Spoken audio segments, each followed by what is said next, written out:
Nhớ rồi nè, đợt nói của tôi đọc cái xe nè, dùng trâu cơn cậu nè, khá cơn cậu đi thế.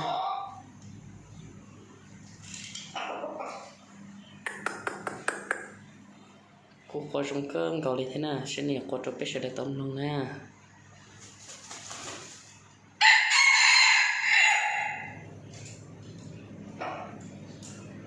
Có dùng thía, khá thía dùng câu cơn cậu nè.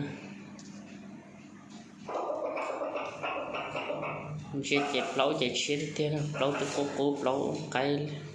cậu ta tứ nhìn xe là lâu nó lâu từ cố là từ gì chẳng chơi nhập hợp lý kia chỉ nhập hợp lý lâu lòng lâu chia thế nè lâu chim là thế nè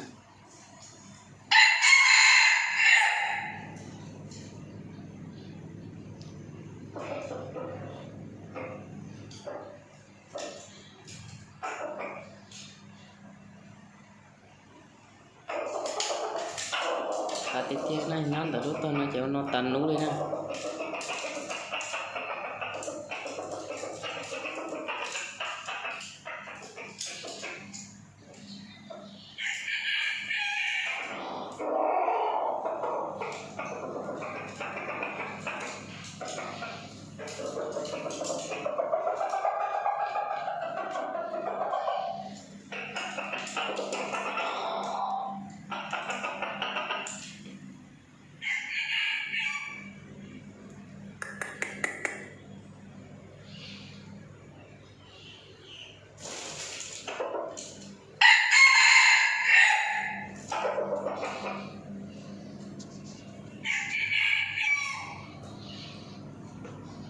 nó có cho bé là xe tàu cái ô ship lên là xin là nó một xe hở thì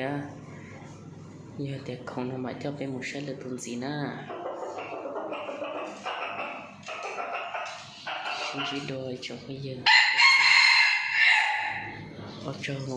họ có là còn có thế nào